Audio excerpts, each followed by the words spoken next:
and introduce our speaker today. Dr. James Ogletree is the CEO and partner at Health by Design, and he's going to tell you a little bit more about the practice.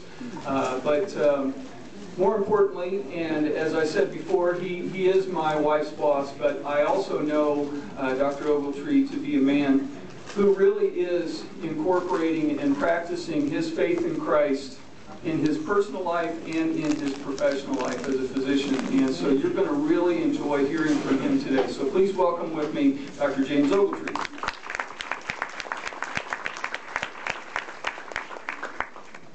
Are we on here? Can you guys hear me?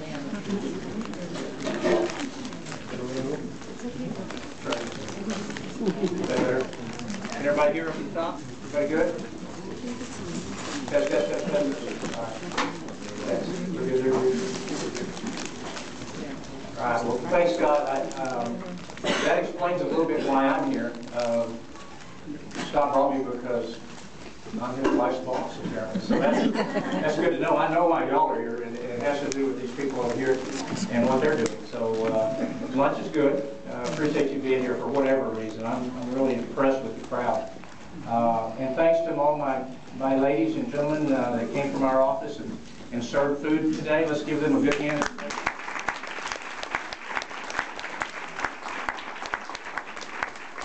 I also want to introduce David Flair, who's my mentor and my partner. And many of you know him probably.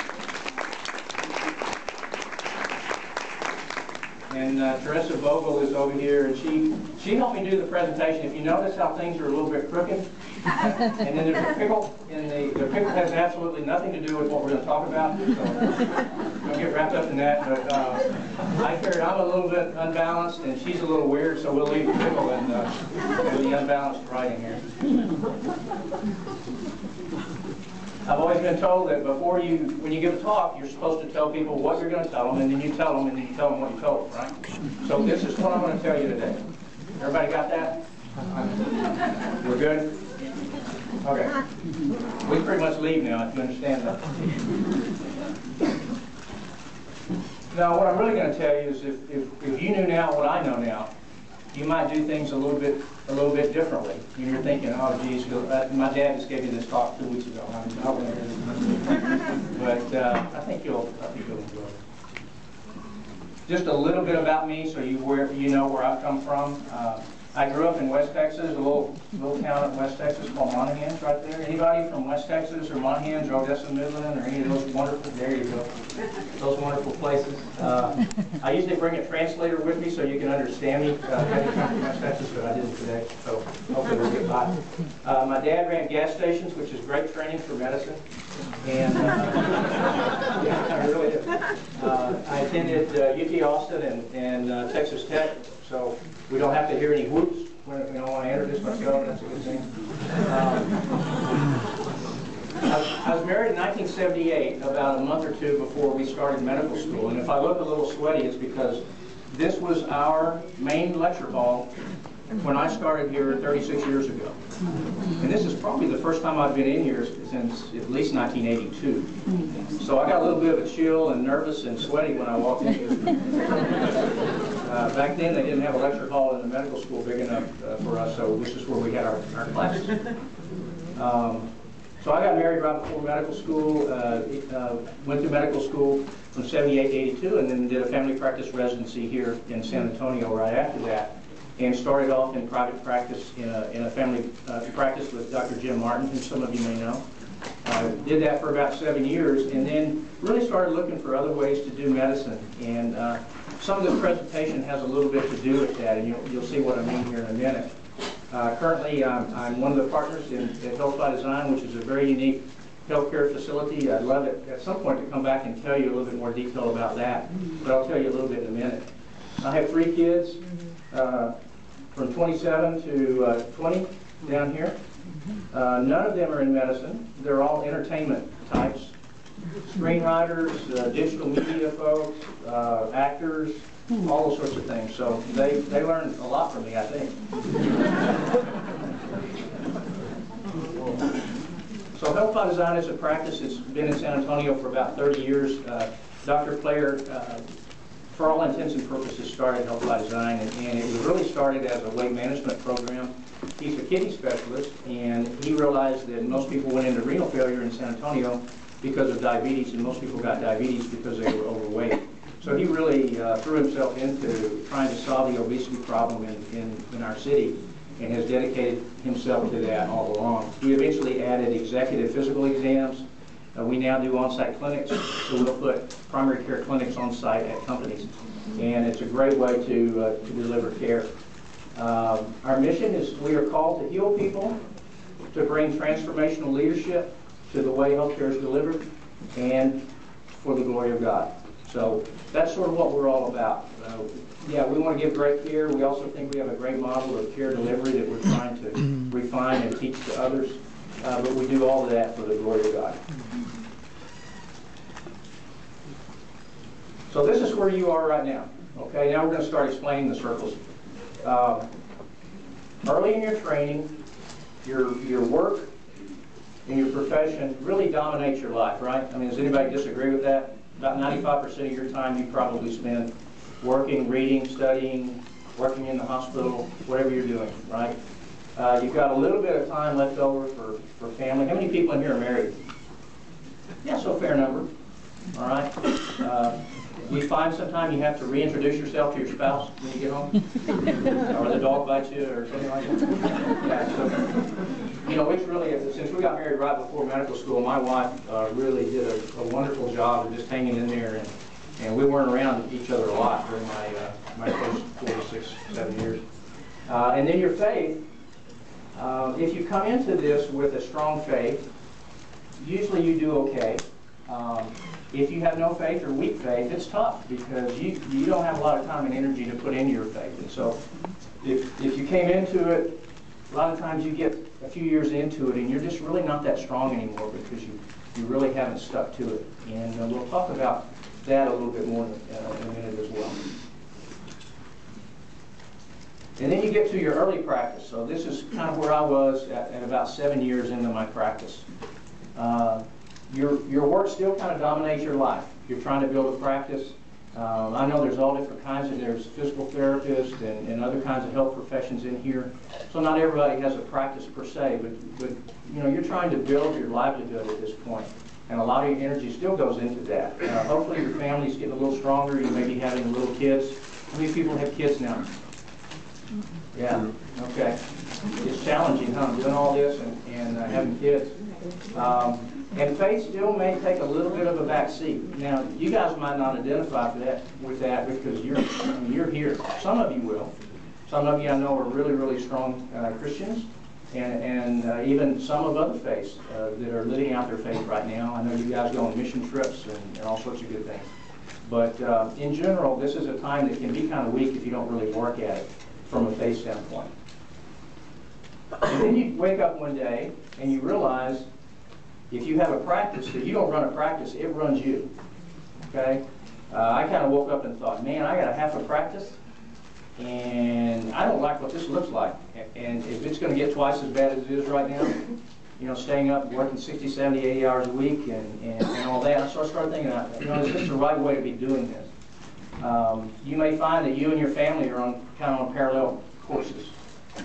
You know, they can't depend on you to be there because you're always on call, or you're always at the hospital, or you're always doing something. And so you miss birthday parties and all sorts of things. And your relationship with God, again, still may suffer a bit. And you really kind of have 3 jobs. I mean, you have a medical practice. Oftentimes, if you're in a small practice, you're really the practice administrator.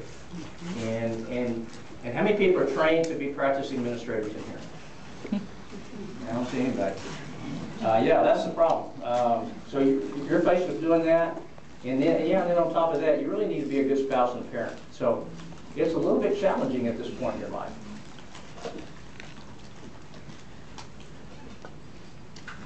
Anybody go to the Global Leadership Summit last week here in town? Probably not. You couldn't get off school, but if you ever get a chance to do that, it's put on by Bill Hybels and the Willow Creek Church up in Chicago, and it's a wonderful series of lectures. But Bill Hybels said something that really struck me the other day. He said that there's a grander vision on this earth with your name on it. Are you living the grander vision that God has laid out for you? So do you ever think, when I'm born, God has a vision for me. And you may or may not live that out, but He has an idea of what you're destined for. Okay? Anybody ever thought of that? Do you know what your vision is, your grander vision? It takes a while. I'm still working on mine. I'm almost 60 years old. So don't feel bad if you don't have one yet. So how can we change this pathway?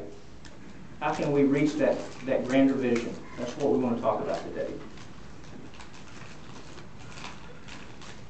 Sort of 4 areas I'm going to talk to you about. In your profession, certainly you guys are pouring lots and lots of energy into learning medicine and other dentistry and other specialties right now. You need to continue to do that, and you'll have to do that to stay current and do a good job. But what I want to tell you is there's a lot more to it than that. And what you'll find is that many of the problems that we run into in medicine or dentistry or any other activity really don't have anything to do with the science. They have everything to do with relationships, with leadership, with interpersonal relationships, organizational issues, all of those kinds of things. And typically, unless you're just lucky and you went to business school before medicine or something else, you really don't learn a lot of this. So what I would encourage you to do is as early as you can do it, start including some of these sort of topics in your reading. Set a time each day where you read things other than medicine. Hopefully you're reading your Bible and other faith-based periodicals, those sorts of things. But also stimulate your mind with other things that may be of interest to you. There's a lot of different books and organizations that you can call on to help teach you these things. Over there where Teresa is, we have a handout for everybody that one of my good friends, Mike Sherrow, listed some of the very best basic books for relationships, leadership, and what's the other side? And family marriage, those sorts of things. So be sure to take one of those when you go. Those are awesome things to get started on. Good to Great is a book that has to do with building great businesses, but the same principles apply to great organizations. And one of the problems we have in medicine right now, and it's in such a mess, and the reason it's in a mess is because people in medicine didn't take control, didn't show leadership, didn't come up with solutions, and so other people are imposing solutions on us. And so we need to have leaders, and you may not be a leader of the United States, you may not be a leader of the AMA or the TMA or any other organization, but you'll be a leader somewhere if nothing else in your family. So being a leader and learning how to do crucial conversations. These are conversations between two people that have importance and that they disagree on, and learning how to do that. And also being a servant leader. We tell our docs, in the old days, I don't think it's so much now, but 10, 15, 20 years ago, doctors were sort of put on a pedestal, and they could act belligerent and be rude to people, and they was just sort of accepted. And that's not the way it should be. And thankfully, I think it's less that way now than it was. But we teach our docs to say, listen, you're lucky to be here, or you're lucky to be blessed with your talents, and your job is to serve your patients. Okay, be a servant leader.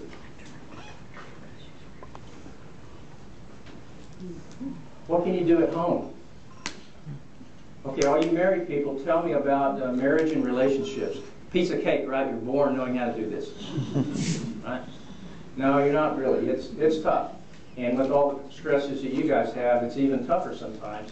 So continuing to learn about marriage and taking part in seminars and going to church groups, having mentors that can walk you through some of these things is very, very important.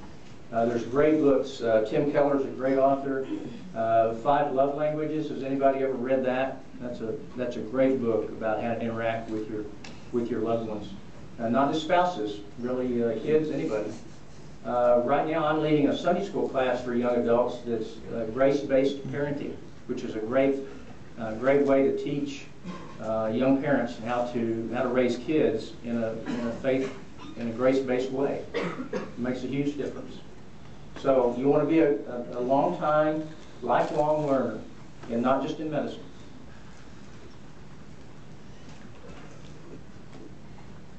And of course, your faith. again, you've got to understand that your faith is really God-based. God knows your grand vision. I said your faith, your grand vision. But how are you to know that? If you're never in the Word, if you never pray, if you never go to church, if you never do any of that, how are you going to get this message? How are you going to know what God wants for you? And I love this quote. What you are is God's gift to you. What you become is your gift to God. So just because God gave us these gifts doesn't necessarily mean that we don't have to do something to improve, to live in His Word. You have to commit daily time to God. Pray for guidance. Listen to God. Live your faith out. One of the neat things at Health by Design is we've always been pretty faith-based, but a few years ago we just decided to be a lot more intentional with it. And we wanted our staff to be able to live their faith out, not just one day a week on Sunday. We wanted them to be able to live it out 7 days a week. Live it out while they're at work. I mean, we spend a lot of time at work. And so they are free to pray. We pray every Tuesday morning. Dr. Claire leads a prayer group. He teaches a Bible study that's certainly optional for anybody that wants to come. Those sorts of things. We do things like this. We started a ministry organization or a ministry committee in our practice to really go out and do ministry type activities. And so this is something you can do in your work. And you can do it legally, and you can do it in an accepted way. Is anybody familiar with Jesus Calling? Anybody ever read that little devotional book? It's a really neat book. It's really somebody that wrote words that they suspect Jesus would be saying to us. And it has a daily, just a little short devotional. That's a great way to get started. And then there's this website called Trading Up. And you can go to this website, and for free, twice a day, you can get a text from Jesus. How many people get text from Jesus today? Raise your hand. All right. I know you feel weird if you do. The rest does. I told you she was weird. No, it's really cool. About 7 minutes after 10 and 7 minutes after 2 every day, 5 days a week, I get a text from Jesus, and it's really kind of cool. Kind of wakes me up in the middle of the day and makes me think about things other than colonoscopies and stuff. So I decided to look at Jesus Calling this morning and see, well, what does God have in store for me today? And so this is what it was. Wait with me for a while. I have much to tell you. You're walking along a path that I have chosen for you. Really. Wow. It has nothing at all to do with this talk. Isn't that amazing? If you read this book, you will find many times when you're having a hard time and you open it up and it addresses exactly what's going on with you. So it's just really an amazing resource. The next thing is to set your priorities and boundaries, okay? If you don't have priorities, I mean, there are going to be plenty of people that want your time. And you won't have time to talk to your kids, talk to your wife, study the Bible. You won't have time to do anything if you just have no limits on your activities.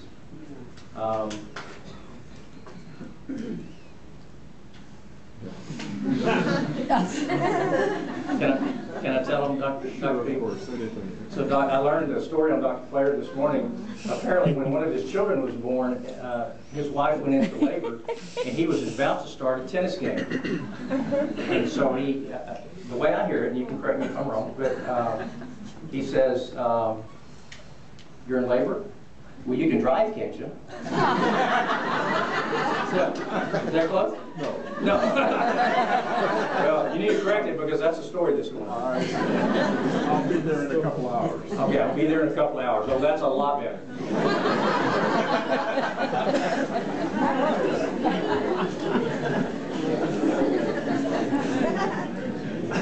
So what's our work orders, ladies? What's our work order at Health by Design? Faith, family, work. Yeah. So we tell people when they come to work there, so I don't know about you, but my work order is faith, family, and then work.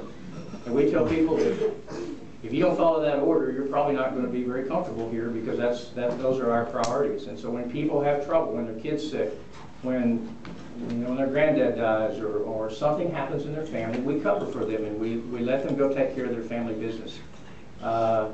Sometimes we find out each year what are their strengths, what are their dreams, what do they want to do, and sometimes we even try to enable them to reach those dreams, and sometimes that means they leave our company. But that's okay. We're really interested in what is great for that person. This comes from the C12 organization. The priorities are what we do. Everything else is just talk. So I say, yeah, I'm a Christian, and well, when's the last time you read the Bible? About 6 months ago. We can talk all we want to. It doesn't matter. Our priorities. You'll know people's priorities by what they do. And you need to carve out regular family time. If you don't, your kids will grow up. They won't know you very well. Your marriage will fall apart. And you can have the best practice in the world, but if you don't have great family, it doesn't make any difference. So, and love equals time.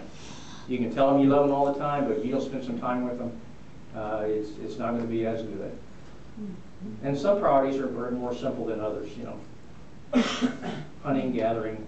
It's so hard to prioritize.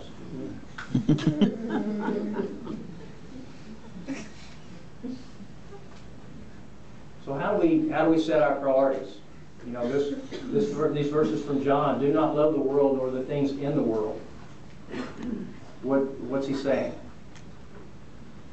Okay, if you love big practices, if you love big cars, if you love huge vacations, if you love big rings, if you like Rolex watches, not that those are bad, and I do a fair number of those, okay? But if you do that at the expense of God and at the expense of your family, then that's what he's talking about here. Do not love the world nor the things in the world. Okay? So, we finally figured out how to put the circles together, right? And what we want in the end is a productive work life, but it's fueled by God's vision for you. Okay? And you may find down the line that, man, I thought I was going to do this, but God keeps tugging me and pulling me in this direction. I mean, I never ever thought I'd be doing what I'm doing right now when I got out of residency. It wasn't even, I had no idea it even existed. And to a large extent it didn't, because we've kind of created it. But I had no idea. So listen to God. Talk to God every day. Understand what he wants for you. Let him settle you when you get anxious about your test or your time or your pressures. Talk to God. Let him comfort you. We want you to have a strong family that's living in God's Word. And you want to have great kids that grow up and be great adults. Gird them in the faith. And last but not least, a strong faith that really is at the core of your being. That every day, that's what guides you. And that's it. We'll have circles that are aligned. Yeah, our work's important. You guys are doing some awesome things, the things that we do. It's a wonderful way to serve the Lord and to serve our fellow man. But it has to be put in perspective, and your family is very important, and your faith should encompass all of that. So I appreciate your attention. If you have questions, we can do that. I think we're doing okay on time. We have maybe 5 or 10 minutes, and if anybody has questions about anything, I'm welcome to try to address that.